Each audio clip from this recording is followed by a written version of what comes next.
Welcome to Lesson 4 of the Product Simply online course. Today we're going to be talking about the triple anchor, which is a device that I came up with to help people better structure their ideas. If we're guiding people down the logic of our discussion, we don't want to run into this situation where people have to go in strange paths to get to follow what you're talking about. We want it to be linear. And the triple anchor is a rhetorical device that I've developed to help do just that. It is a tool to avoid rambling, so a tool to avoid tangents. And I'm going to tell you a little bit of how it works. So let's talk a little bit about what the definition of the triple anchor is. Now, I don't like to call this a framework. This is a rhetorical device. This is how to make yourself sound better. It's not a substitute or a way of arriving at content. It's just a way of structuring it and delivering it to your audience. So the way it works is you have 3 parts. Number 1, you're going to have a label. Now, your label is going to be a 1 to 2 word description of the item that you're trying to talk about. So this could be, let's say, going back to that customer segmentation example, we might have young students, right? That would be my label. Whenever I refer back to this group, I would always refer to them as the young students. The second part is the description.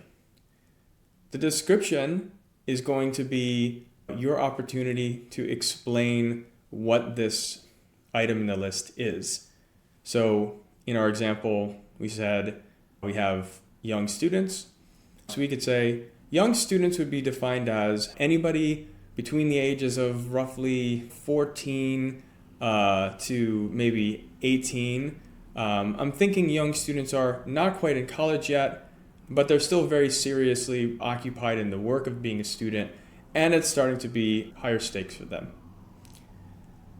Now, the important thing to think about with the description is that it creates the detail around your group to actually help you define your problem, to define the space that this thing exists in. The label is a way of packaging up the description to make it so that whenever I say young student, you immediately know, oh, okay, so these are like high school students that are engaged in being a student. The third thing is the most important part of all, and this is the why it matters. The why it matters is essentially an explanation for why you're talking about this in the first place. Why does this item in the list have any relevance to the broader discussion that you're attempting to have? Presumably, you've established what that is, and you get to take this opportunity to justify why you're talking about it.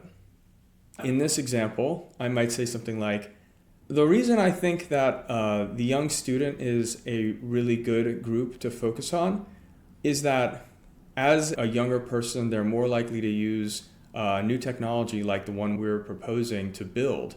And since they're students, we can have a really tight understanding of the problems that they're having, so we can deliver a product that's really relevant to them. This why is really powerful because, again, if I do it well, it connects nicely to the purpose of my section.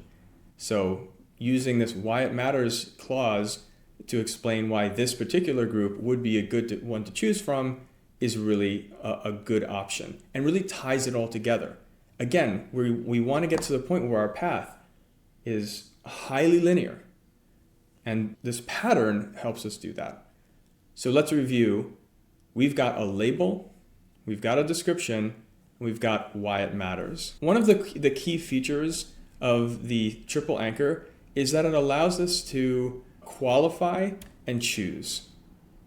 In many of these sections, especially for product design, you need to come up with a list of things, and then you need to choose one of them in order to proceed to the next section. In the customer segmentation exercise that we just did, the same thing is going to happen. So what I do when I create that triple anchor is I say, okay, here's item 1, here's what it is, here's why I think it deserves to be in this list. Here's number 2, here's what it is, here's why it deserves to be in the list. And I do that 3 or 4 times. And finally, I can now prioritize from amongst high quality options.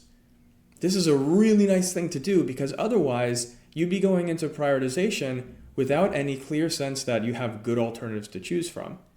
You can do the same thing with pain points or solutions within the product design interview. You can also do the same thing with behaviors or metrics in the product analytics point of view. You can really do it whenever you've got related ideas that you need to deliver one by one. These triple anchors always follow the same pattern. In my original example, and I was talking about young people, middle-aged people, and old people, I didn't really even bother to mention whether or not these are good groups to choose from or worthy of being focused on. But here, I've done the work of pre-justifying the choice. And then I can do the prioritization from a position of strength. I can say, all right, here we have the young adults. They're really strong in terms of being a large population that's engaged with technology, but they have a lot more distractions and a lot more obligations during life that makes it a little bit less attractive for this product.